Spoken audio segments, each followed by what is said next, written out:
यह कहानी है बिहार के एक छोटे से गांव मायापुर की। इस गांव के ज्यादातर लोग गांव छोड़कर शहर जा बसे हैं। अब यहाँ अधिकतर बुजुर्ग और कुछ गिने चुने लोग ही बचे हैं, लेकिन सभी मिलजुल कर रहते हैं और एक दूसरे की मदद करते हैं।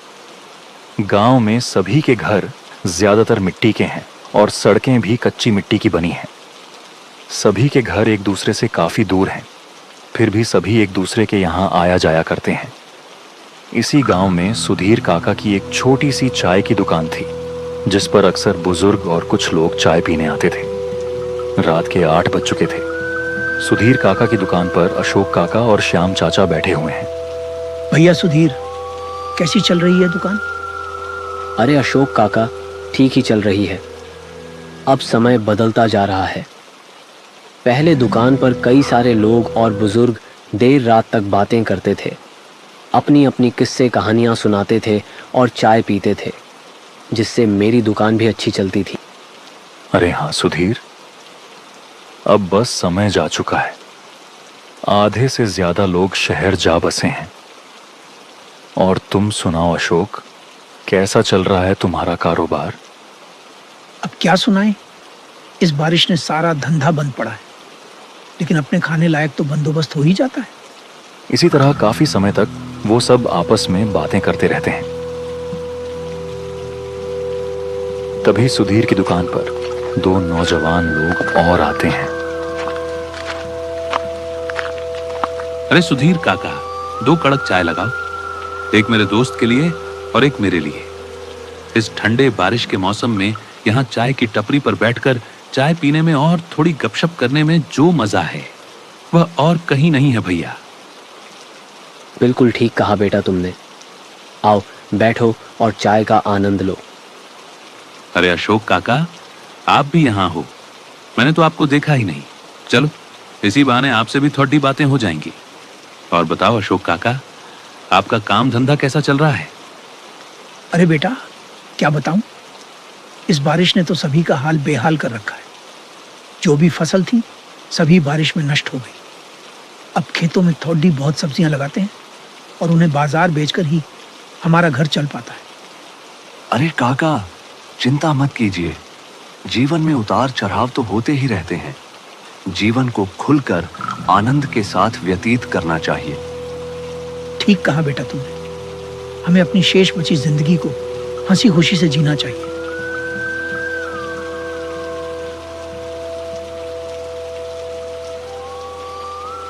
सुधीर काका की चाय में तो स्वाद ही कुछ अलग है। मानो एक घूंट पीते ही जिंदगी के सारे कष्ट समाप्त हो गए हों। इसी स्वाद के लिए तो हम सुधीर काका की दुकान पर आते हैं। अशोक काका, हमने आपके बारे में बहुत सुना है कि आपके साथ हकीकत में कई बार विचित्र घटनाएं घटी हैं। क्या वह सब सच है? हाँ बेटा, मेरे साथ हकीकत में कई बार डरावनी घटनाएं घटी हैं। क्या तुम वह सुनना चाहोगे? अरे हाँ काका, बारिश के इस ठंडे मौसम में यहाँ चाय की टपरी पर बैठकर चाय पीने में और आपकी डरावनी कहानी सुनने में तो और भी ज्यादा मजा आएगा। जरूर जरूर सुनाओ। चलो, फिर तुम इतनी जिद कर ही रहे हो तो मैं तुम्हें अपने साथ घटित एक डरावनी और विचित्र कहानी सुना ही देता हूँ।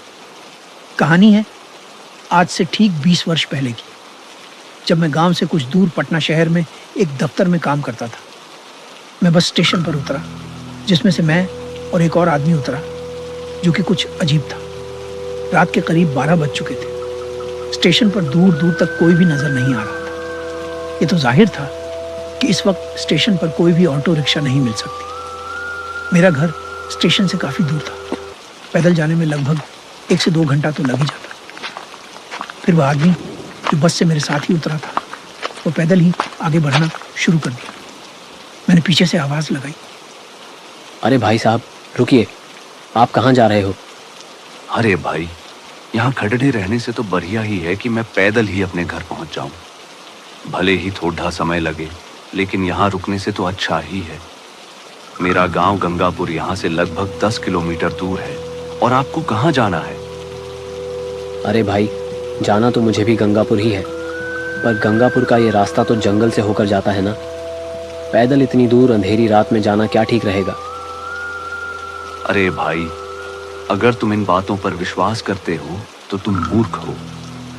मैं तो इन बातों पर बिल्कुल भी भरोसा नहीं करता।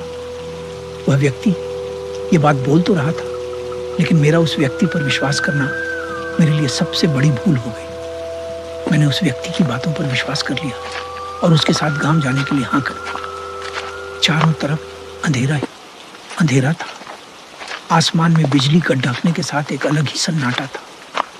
बारिश भी धीरे धीरे अपनी रफ्तार बढ़ा रही थी। बारिश की बूंदें भी अब बदन पर सुई चुभने सी लग रही थी, पर हम दोनों आगे बढ़ते ही चले जा रहे थे।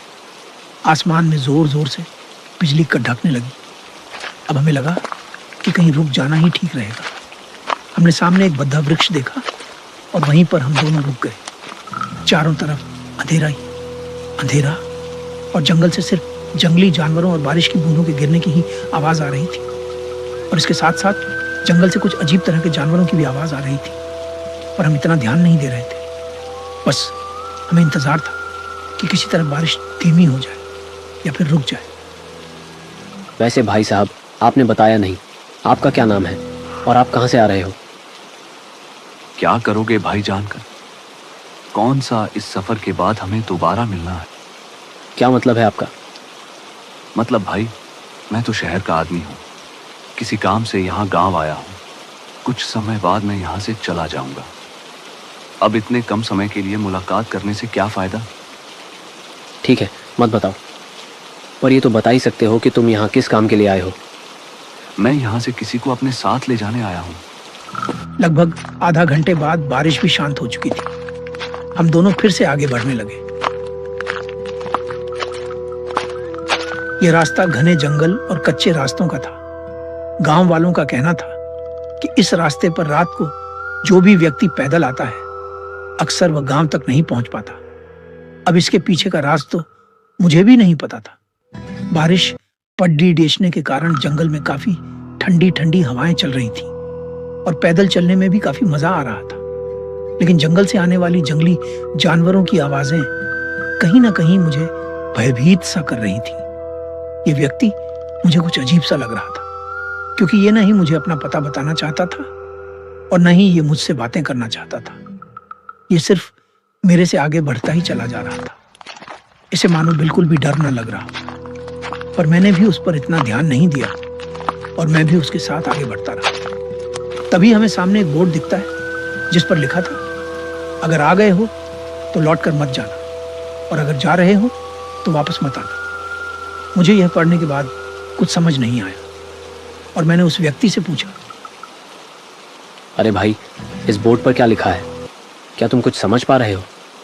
मुझे तो कुछ समझ नहीं आ रहा। चलो छोड़ो, हमें आगे बढ़ना चाहिए। काफी रात हो चुकी है। ज्यादा वक्त बर्बाद करना हमारे लिए सही नहीं है। हाँ भाई, आप ठीक कह रहे हो। फिर से हम दोनों आगे बढ़ने लगे। जंगल से कभी भेदिए की आवाज तो कभी उल्लू की आवाज लगातार आ रही थी। बारिश रुकने का नाम ही नहीं ले रही थी, बल्कि इस बार तो बारिश ने हद ही पार कर दी। बारिश बहुत तेज पड़ने लगी। हम दोनों भाग भाग कर जल्दी से एक कुटिया के पास पहुंचे, जो कि सुनसान पड्डी थी।